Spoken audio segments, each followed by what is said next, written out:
अस्सलामुअलैकुम जी दोस्तों, क्या हाल चाल है जी। ये माशाल्लाह जी आपको एक जोड़े का शौक कराने वाले हैं। डब वाले जोड़े का, बड़े ब्रीडर जोड़े का आपको शौक करवाने लगे हैं। ये जी नर मादी है, ये शौक कर लें आप। खड़े होने के अंदाज देख लें। अभी आपको पार पल्ले आंखों का शौक करवाते हैं। ये बड़े कबूतर का शौक कर लें आप। ये देख लें, ये जोड़ा है माशाल्लाह से। शौक करवाते हैं पकड़ के आपको आंखों पार पल्ले का। जी प्यारे भैया, कबूतर का शौक करो जरा अख दा। माशाल्लाह ब्रीडर जोड़ा है साड़ा।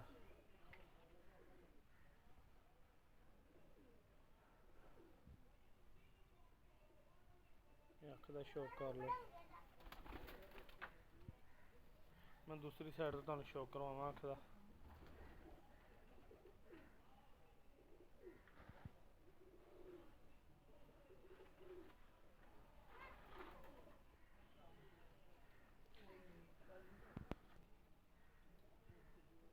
लो प्यारे भाई, माशाल्लाह नर दी अख दा शौक किता तुसीं।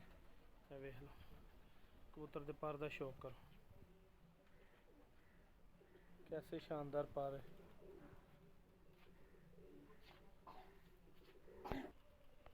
ये देख लो जी पर, माशाल्लाह तीनों पर देख लें, ज़बरदस्त पर हैं माशाल्लाह। ये देख लें, ब्रीडर कबूतर है।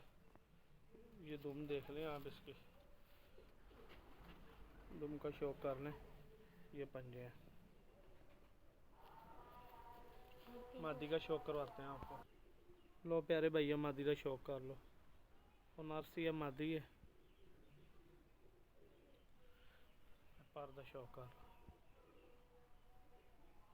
इन्ना ज़बरदस्त माशाल्लाह पर है। दुम वेख लो, ज़बरदस्त दुम है कबूतरी दी। पंजे ने तुहानू छड़ के मैं शौक करवाना जोड़े का। लो प्यारे भाई, शौक कर लो माशाल्लाह जोड़े का। ठीक है, नर मादी के नर का शौक कर लो तुम। जोड़ा है जी फॉर सेल है। जिस भाई ने चाहिए मेरे नाल रबता कर ले। लोकेशन लाहौर दी जे। वड्डा जोड़ा है ब्रीडर।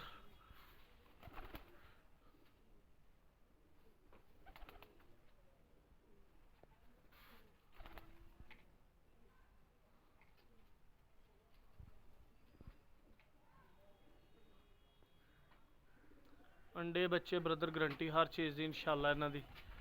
जिस भाई ने चाहिए रबता कर ले। लोकेशन लाहौर दी जे। और चैनल में सबसक्राइब लाइक शेयर जरूर करें जे।